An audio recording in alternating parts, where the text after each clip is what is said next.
우리는 그리스도의 평화를 전하는 교회입니다. 네, 하나 더 인사하겠습니다. 나라와 민족을 사랑하고 기도합시다. 네, 시오노 나나미는 로마인 이야기 일권 소두에서 이런 질문을 던집니다. 어떻게 이태리 반도의 작은 도시국가였던 이 로마가, 우리 한반도만 하죠, 이 작은 나라가 어떻게 세계를 제패하고 또 1000년 동안 세계를 다스릴 수 있었을까? 그 힘이 어디서 나오는가? 이런 질문을 던집니다. 평생을 로마에 살면서 로마 제국 연구에 자신의 모든 것을 다 바친 이 일본인 시오노 나나미는 로마 제국의 그 힘의 근원이 바로 로마인의 노블레스 오블리주 정신에 있다고 주장을 하고 있습니다. 고귀하게 태어난 사람은 고귀하게 행동해야 한다. 이것이 노블레스 오블리주 정신이죠. 근데 이 노블레스 오블리주 정신은 과거 로마 제국의 귀족들의 불문율이었습니다. 로마 귀족들은 이렇게 생각하였습니다. 우리가 로에들과 다른 게 무엇인가? 우리가 태생적으로 다른 신분으로 태어났기 때문에 다른 것인가? 그게 아니라는 것입니다. 우리가 다른 점은 우리는 우리에게 주어진 사회적인 의무와 책임을 실천한다는 것입니다. 그래서 이 노블레스 오블리주의 그 정신은 로마 귀족들의 아주 굉장한 자긍심이었고 또 자존심이었습니다. 로마의 귀족들은 군대를 기피하지 않았습니다. 높은 관직에 오르려면 반드시 군대를 다녀와야 하였습니다. 로마 귀족의 그 자녀들은 이제 군대에 가게 되면 뒷전에서 요령을 피우지 않았습니다. 전쟁이 벌어지면 가장 앞서서 싸움을 더해 나갔습니다. 이 귀족들은 말을 가지고 있었기 때문에 대부분 기마대였습니다. 전쟁이 벌어지면 먼저 기마대가 나가서 적진의 그 선봉을 갖다가 공격하게 되죠. 이로 인해서 로마의 귀족들은 전쟁터에서 수없이 많은 사람들이 전사를 하였습니다. 그래서 기록에 의하면은 로마가 건국한 후에 500년 동안 언론에서 이 귀족들이 차지하는 비율이 15분의 1로 줄어들었다고 합니다. 우리는 흔히 이 노블레스 오블리주 그 정신을 로마의 정신이요 아니면 서구 사회의 그 시민 정신이라고 생각을 하곤 합니다. 그러나 우리가 가만히 성경과 기독교 역사를 들여다보면은 이 노블레스 오블리주 정신은 바로 기독교의 정신이라고 하는 사실을 깨달을 수가 있습니다. 여러분, 그러나 세상이 말하는 노블레스 오블리주 정신과 기독교가 말하는 노블레스 오블리주 정신은 근본적으로 다릅니다. 우리가 이 차이를 분명히 알고 있어야 우리가 이 노블레스 오블리주 정신을 가지고서 또 하나님의 백성으로 이 땅을 승리하며 살아가게 될 줄 믿습니다. 먼저 세상 사람들이 말하는 노블레스 오블리주 정신은 어떠한 것입니까? 사람들은 모든 사람들에게 이 정신을 요구하지 않습니다. 소수의 엘리트들에게 이 정신을 요구하죠. 남들보다 더 많이 배우고 더 가지고 높은 지혜 있는 사람들은 사회적으로 이런 책임과 의무를 감당해야 된다고 하는 것입니다. 그래서 더 많이 배운 사람들, 더 많이 가진 자들이 이러한 사회적인 책임을 소홀히 하게 되면 사람들은 아주 신랄하게 비판하죠. 그것을 요구를 하게 됩니다. 그러나 반대로 그러지 못한 사람들에게, 그 나머지 대다수의 사람들에게 이 정신을 요구하지 않습니다. 길거리의 노숙자에게 왜 당신은 이렇게 사십니까? 왜 거리 휴지를 버리십니까? 이런 거 말하지 않습니다. 아울러 사람들은 노블레스 오블리주 정신을 실천하게 되면 그 모든 영광과 명예를 자신에게 돌리죠. 사람들이 칭찬하게 됩니다. 당신 정말 그럴듯한 일을 하였습니다. 그 많은 재산을 사회에 한원하니 정말 대단합니다. 그러면 그 칭찬을 받는 사람은 그것을 당연하게 여기죠. 그 모든 영광을 자신의 것으로 취하는 것을 보게 됩니다. 여러분, 그러나 기독교의 노블레스 오블리주 정신은 어떻게 세상의 정신과 다릅니까? 기독교는 노블레스 오블리주 정신을 소수의 엘리트에게만 요구하는 것이 아니라 모든 사람들에게, 모든 그리스도인들에게 요구를 하고 있습니다. 다시 말해서 기독교인이라고 한다면 모두가 다 이 정신을 실천하며 살아야 한다고 하는 것입니다. 여러분, 예수님께서는 마태복음 산성수훈에서 제자들에게 이렇게 말씀하십니다. 너희는 세상의 빛이요 너희는 세상의 소금이다. 너희가 세상을 살리는 아주 귀중한 사람들이라고 하는 것입니다. 예수님의 제자들은 당시 사회적으로 볼 때 그렇게 뛰어난 사람들이 아니었습니다. 갈릴리의 어부들이었고 신분이 변변치 않는 사람들이었습니다. 그런데 그들이 바로 세상을 살리는 빛과 소금과 같은 존재라고 하는 것입니다. 베드로전서 2장 9절에서 베드로 사도는 당시 사회적으로 낮고 천한 신분의 초대교회 성도들을 향하여서 아주 놀라운 말씀을 선포하고 있습니다. 너희는 택하신 족속이요 왕 같은 제사장들이요 그의 소유된 백성입니다. 이는 너희를 어두운 데에 불러내서 기이한 빛에 들어가게 하신 이에 아름다운 덕을 선포하게 하려는 것입니다. 이 낮고 천한 이 사람들을 통하여서 하나님의 덕을 세상 가운데 전하는 축복의 통로로 삼겠다고 하는 것입니다. 따라서 모든 그리스도인들이 삶의 현장에서 하나님의 백성으로 살아야 한다고 성경은 우리에게 말씀을 하고 있습니다. 아울러 기독교는 노블레스 오블리주 정신을 나를 자랑하고 뽐낼 그런 덕목으로 생각하는 것이 아니라 하나님의 백성이라고 한다면 마땅히 해야 할 그리스도인의 필수 덕목이라고 말하고 있습니다. 여러분, 예수님께서는 제자들을 세상에 파송하시면서 이렇게 말씀하셨습니다. 너희가 거저 받았으니 거저 주라. 또 이런 말씀을 하셨습니다. 너희는 구제할 때 오른손이 하는 것을 왼손이 모르게 하여 내 구제함을 은밀하게 하라. 은밀한 중에 계시는 하나님께서 너에게 갚아주실 것이다. 또 주님께서는 제자들에게 무익한 종이 한 것처럼, 주인에게 아무런 대가를 바라지 않은 무익한 종이 한 것처럼 그렇게 겸손하게 행동하라고 말씀하고 있습니다. 누가복음 17장 9절과 10절에서 주님께서 이렇게 말씀하십니다. 명한 대로 하였다고 종에게 감사하겠느냐? 이와 같이 너도 명령받은 것을 다 행한 후에 이르기를 우리는 무익한 종이라 마땅히 해야 할 것을 한 것뿐이라 할지니라. 이렇게 말씀을 하고 있습니다. 여러분, 그렇다면 우리는 왜 세상에서 이 노블레스 오블리주 정신을 실천해야 됩니까? 왜 우리는 세상 사람들처럼 내 이름을 내지도 말고 아주 은밀하게 주의 일을 감당해야 됩니까? 그것은 오직 한 가지입니다. 우리는 죽을 수밖에 없는 죄인이었기 때문입니다. 그런데 하나님의 은혜로 인해서 우리가 다시 하나님의 백성이 되었고 하나님께 큰 은혜를 입었기 때문입니다. 그렇기 때문에 우리는 나를 내세우지 아니하고 겸손하게 하나님의 은혜를 거저 나누는 것이죠. 임택진 목사님이라고 계십니다. 참 한국교회가 존경하는 분이신데 그분이 청량리 중앙교회를 이제 평생 심호하시고 은퇴하시면서 아주 아름다운 모습을 보여주었습니다. 이 목사님께서는 은퇴 예배를 드리시면서 은퇴사를 5분 하셨습니다. 5분도 채 하지 않으신 것 같아요. 이 목사님은 방금 제가 읽어드렸던 누가복음 17장 9절에서 10절의 그 주님의 말씀을 간단히 읽으셨습니다. 우리는 무익한 종이라 우리가 해야 할 일을 한 것뿐이라. 이 성경 말씀을 읽으시고 그동안 감사했습니다 말씀하시고 은퇴사를 마쳤다고 합니다. 여러분, 임택진 목사님은 총회장을 지내셨고 또 한국교회 어르신으로서 이루신 공적이 참 많이 있습니다. 얼마든지 그 마지막 자리에서 할 말이 얼마나 많이 있겠습니까? 많은 신앙의 후배들에게 하고 싶은 말이 무지 많았을 것입니다. 그러나 목사님께서는 자신의 업적 자랑하지 아니하시고 당연히 내가 할 일을 했다고 말씀을 하셨습니다. 모든 게 주님의 은혜라고 하는 것입니다. 그리고 하나님께서 내게 좋은 교회를 주셔서 평생 심우했다고 그 모든 영광을 하나님께 올려드렸습니다. 여러분, 이것이 세상과 구별되는 기독교의 아름다운 노블레스 오블리주 정신인 줄 믿습니다. 오늘 우리는 하나님의 백성으로서 이 노블레스 오블리주 정신을 가지고서 세상을 살아가고 있습니까? 우리는 하나님의 백성이라고 하는 이 거룩한 자존감을 가지고서 세상을 바라보고 있습니까? 또 하나님께서 내게 주신 그 거룩한 비전과 사명감을 가지고서 내게 주신 일을 구별하며 감당하고 있습니까? 오늘 주님께서는 노블레스 오블리주 정신을 실천하였던 믿음의 사람 느헤미야를 우리에게 소개하고 있습니다. 여러분, 느헤미야는 유다가 멸망한 후에 바벨론 포로로 끌려갔던 포로민이었습니다. 디아스포라 유대인 2세입니다. 그는 유대인 포로 출신으로서는 아주 보기 드물게 성공한 인물이었습니다. 그는 성공해서 페르시아 왕궁에서 왕을 섬기는 술 맡은 간원이 되었습니다. 요즘으로 치면 느헤미야는 대통령의 비서실장과 같은 아주 고위직 공무원이 된 것이었습니다.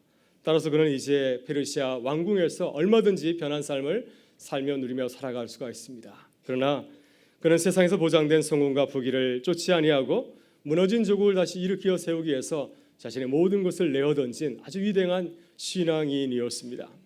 오늘 이 시간 느헤미야를 통해서 우리들이 구체적으로 나라 민족을 향해서 어떻게 일할 것인가, 우리가 무엇을 어떻게 기도해야 될 것인지를 함께 나누면서 하나님의 은혜를 나눌 수 있기를 원합니다. 그래서 우리도 느헤미야와 같이 나라와 민족을 위해서 기도하는 하나님의 사람들 되실 수 있기를 주의 이름으로 축원합니다.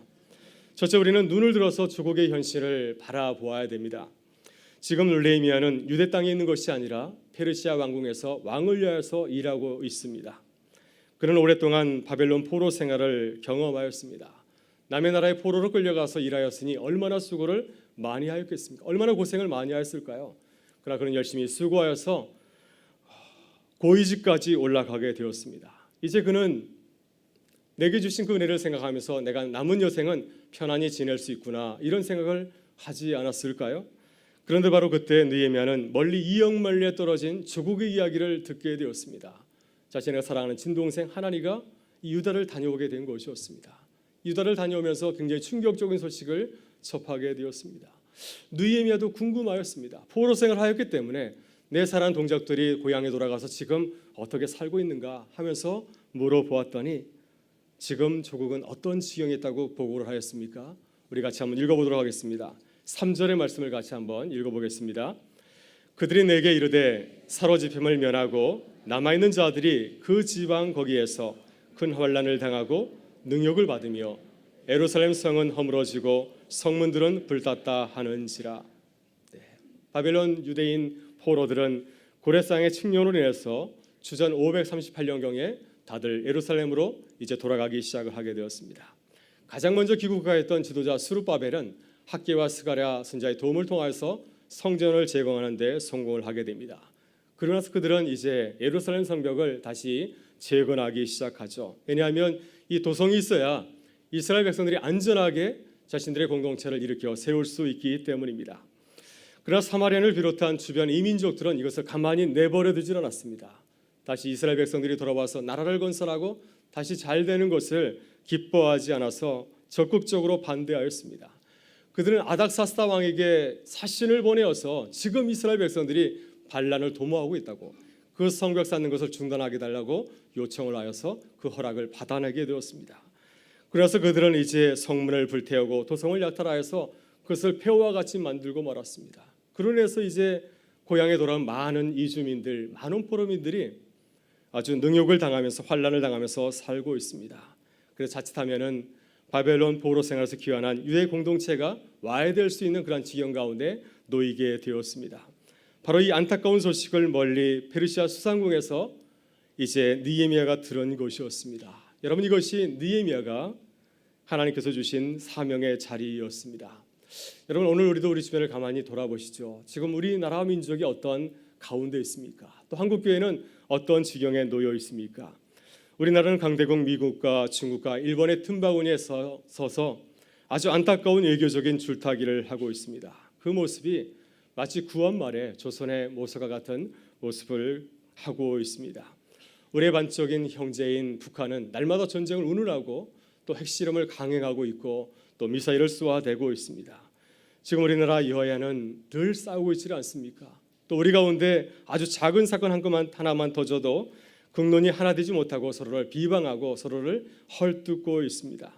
청년 세대들은 스스로 M4 세대라고 규정하면서 절망하고 좌절하고 있습니다. 우리 주변에 정말 반사회적인, 도저히 입에 담을 수 없는 그런 범죄들이 자주 이렇게 나타나고 있고, 또 동성애와 이슬람과 같은 그런 문제를 통해서 사회적인 갈등이 이제 또 초래되고 있는 가운데 있습니다. 무엇보다도 한국교회를 바라보게 되면 참 안타까운 마음이 들게 됩니다. 어린 자녀들이 교회를 떠나고 있습니다. 우리 서북노예에서도 교회 학교가 없는 교회가 아주 속출하고 있는 가운데 있습니다. 한국교회도 가난한 교인을 양산하고 있고 세상의 빛과 소금의 역할을 점점 잃어가고 있습니다. 바로 이것이 하나님께서 우리에게 주신 사명의 자리인 줄 믿습니다. 여러분, 그렇다면 오늘 우리는 우리 조국을 바라보면서 어떤 눈으로 바라보아야 되겠습니까? 느헤미야는 조국의 안타까운 소식을 접하였을 때 가슴에 아픔이 몰려왔습니다. 당신의 사랑하는 그러한 동포들이 성벽이 무너져서 약탈을 당하고 수모를 당한다는 그 소식을 접하게 되었을 때 가슴이 터질 것 같았습니다. 그래서 그는 그 자리에 주저앉아서 펑펑 울었고 음식도 먹지 아니하고 며칠간 침묵하면서 슬퍼하며 기도하였습니다. 여러분, 느헤미야가 이렇게 슬퍼한 것은 이역만리에서 떨어진 그 일이 남의 일이 아니라 바로 자신의 일이라고 생각하였기 때문이었습니다. 오늘 우리도 느헤미야 같은 그런 마음을 가질 수 있기를 바랍니다. 우리 예수님께서도 예루살렘 성을 향하여서 바라보시면서 그 성을 바라보면서 탄식하면서 또한 기도하셨습니다. 예루살렘아 예루살렘아, 선지자를 죽이고 내게 파송된 자들을 돌로 치는 자여, 암탉이 그 새끼를 날개로 모으려 함과 같이 한 일이 몇 번이더냐. 그러나 너희가 원하지 아니하였도다. 보라, 너희 집이 황폐하여 버려진 바 되리라. 주님께서는 이제 죽음의 길을 향하여서 달려가고 있는 유다 민족과 예루살렘에 있는 제사장들 향해서 이렇게 탄식하면서 기도하셨습니다.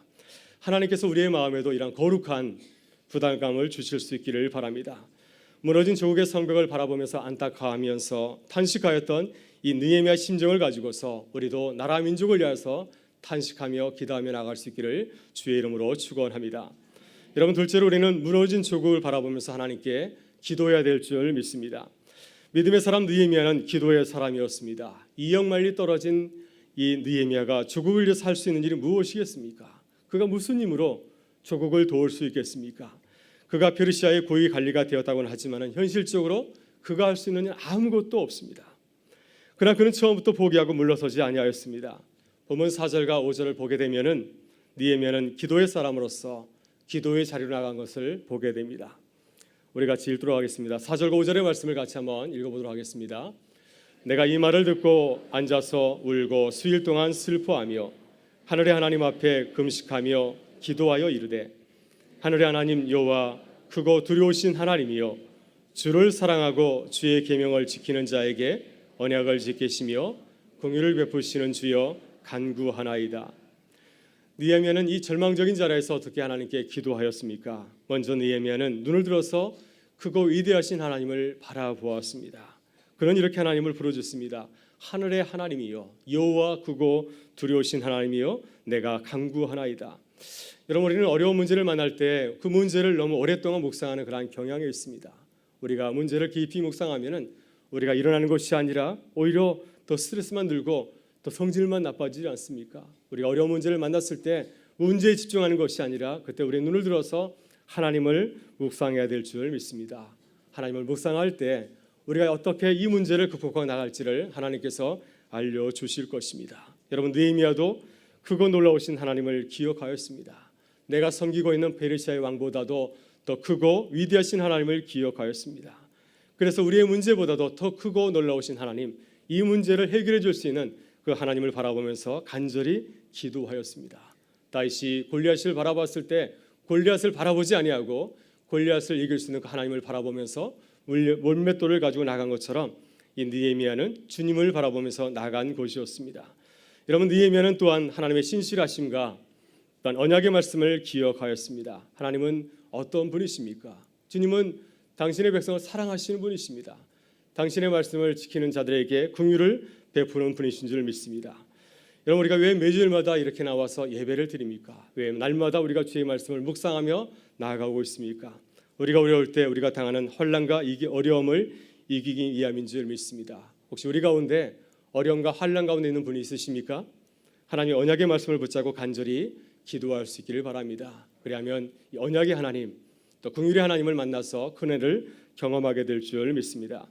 여러분, 나아가서 느헤미야는 철저하게 하나님 앞에서 부끄러운 죄를 고백하고 회개하였습니다. 여러분, 느헤미야가 무슨 죄를 뉘우치고 회개하였습니까? 자신의 민족의 죄를 회개하였고 또 나와 내 아버지의 집이 하나님 앞에서 지었던 무서운 죄를 고백하였습니다. 우리 6절과 7절의 말씀을 같이 한번 읽어보도록 하겠습니다. 같이 읽겠습니다. 이제 종이 주의 종들인 이스라엘 자손을 위하여 주의로 기도하며 우리 이스라엘 자손이 주께 범죄한 죄를 자복하오니 주는 귀를 기울이시며 눈을 여시사 종의 기도를 들으시옵소서. 나와 내 아버지의 집이 범죄하여 주를 향하여 크게 악을 행하여 주께서 주의 종 모세에게 명령하신 계명과 율례와 규례를 지키지 아니하였나이다. 느헤미야는 기도하는 가운데서 왜 우리 민족이 이런 어려움을 당하는가, 그 고난의 본질을 깨닫게 되었습니다. 왜 하나님께서 우리에게 어려움을 주십니까? 우리가 하나님 앞에서 범죄하였기 때문이죠. 하나님을 신뢰하지 아니하고 우상을 섬기고 하나님의 말씀대로 준행하지 않았기 때문이었습니다. 그래서 느헤미야는 먼저 하나님의 긍휼을 구한 것이 아니라 먼저 하나님 앞에서 우리 민족과 내 자신이 지은 죄를 고백하며 회개하며 나아갔습니다. 그래야 하나님의 은혜를 누리는 하나님의 백성으로 거듭날 수 있기 때문이죠. 사랑하는 성도 여러분, 우리도 먼저 우리의 죄를 회개하며 기도하는 교회가 되기를 바랍니다. 6월을 맞이하여서 이번 금요일에 전교인 기도회로 모이게 됩니다. 모두들 나와서 함께 기도할 수 있기를 바랍니다. 시간을 구별해서 모두가 나와서 나라 민족을 위해서 같이 기도하기를 원합니다. 우리가 함께 나와서 기도할 때 이스라엘 백성들이 미스바에 나와서 기도할 때 하나님께서 그 민족 가운데 큰 은혜를 부어주신 것처럼 우리 교회와 이 나라 민족 가운데 큰 은혜를 부어주실 줄 믿습니다. 여러분, 셋째로 우리는 십자가를 져야 됩니다. 다른 사람이 지는 것이 아니라 나도 십자가를 지겠습니다. 이렇게 결단하며 나와야 될 줄 믿습니다. 여러분, 느헤미야는 하나님께 간절히 이 민족을 구원해달라고 기도하였습니다.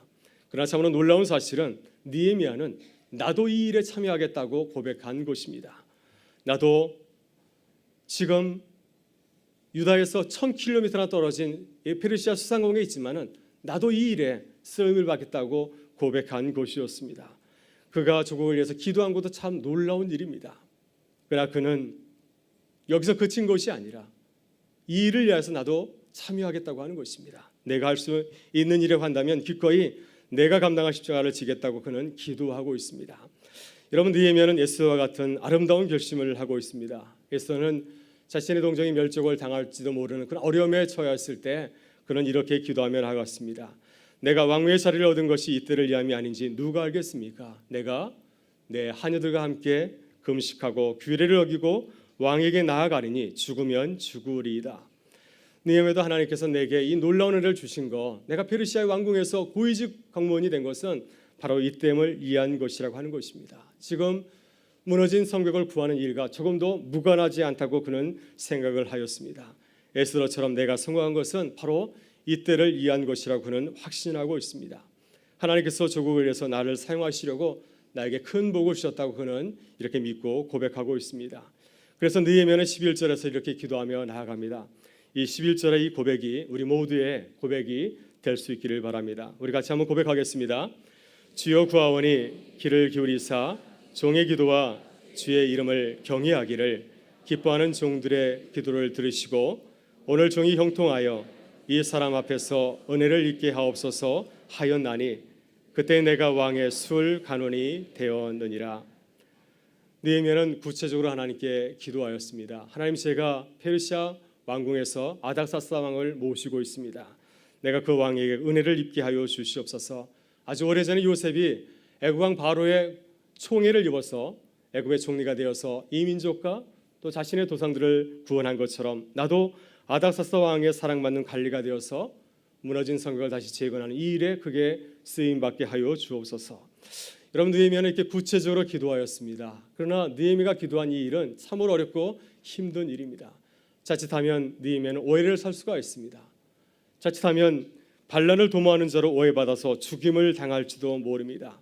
또한 이 일로 인해서 그동안 자신이 쌓았던 그 모든 부와 명예와 권력을 한꺼번에 다 잃을지도 모릅니다. 또한 1000km나 떨어진 변방으로 조국을 향해서 먼 여행을 떠나야 되고 손에 흙을 묻히고 망치와 톱을 들고 예루살렘 성벽을 쌓아야 될지도 모르는 거죠. 또 자신의 민족을 방해하는 이 민족과 싸워야 할지도 모릅니다. 인간적으로 보면 정말 수고와 고생길입니다.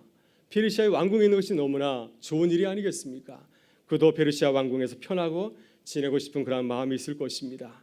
그러나 느헤미야는 이 일이 내게 주어진 일이라고 한다면 내가 감당하겠다고 그는 믿고 고백을 하고 있습니다. 그래서 마음의 결단을 하고 무려 4개월이나 간절히 인내하면서 기도하였습니다. 그 결과 드디어 느헤미야는 아닥사스다 왕의 총애를 받아서 왕의 허락을 받아내게 되었습니다. 여러분, 이 아닥사스다 왕은 이스라엘 백성들이 포로에서 돌아와서 예루살렘 성벽을 재건할 때 그 성벽을 짓지 말라고 중단을 명하였던 왕이었습니다.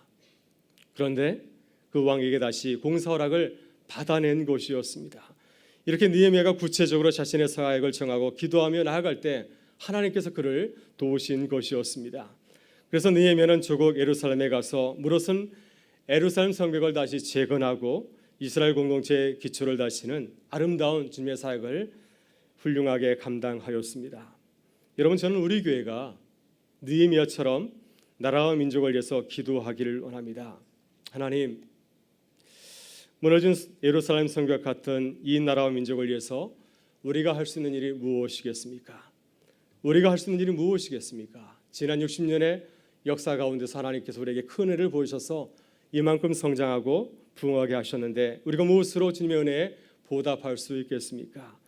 이 어려운 때에 우리를 쓰시려고 우리에게 이 놀라운 은혜를 부어주지 않으셨습니까? 하나님, 다시금 우리에게 놀라운 은혜를 부으셔서 이 나라와 민족을 살리는 주님의 거룩한 도구가 되게 하여 주시옵소서. 이 거룩한 주님의 비전을 우리의 소명으로 삼고 간절히 기도하는 우리 모두가 되실 수 있기를 바랍니다. 이제 말씀을 마치고자 합니다. 사랑하는 성도 여러분, 우리 교회는 한국교회를 위해서 수고하신 총회장 김종대 목사님을 배출한 교회입니다. 훌륭하신 믿음의 선배들을 두신 교회입니다. 우리 교회 모든 성도들이 거룩한 자존감과 거룩한 부담감을 가질 수 있기를 바랍니다. 나라 민족을 위한 그 십자가를 지고 걸어가는 하나님의 교회가 될 수 있기를 바랍니다. 그래서 우리 교회가 이 나라 민족을 살리는 주님의 그 위대한 구원 사역에 주춧돌을 놓는 하나님의 귀한 교회가 되실 수 있기를 주의 이름으로 축원합니다. 이번 금요일 전교인 기도회가 있습니다. 모두들 나와서 나라 민족을 위하여서 또 우리 교회 공동체를 위해서 뜨겁게 기도하는 우리 모든 주의 백성들 되실 수 있기를 주의 이름으로 축원합니다. 우리 다 같이 일어나셔서 함께 찬양하며 나가겠습니다.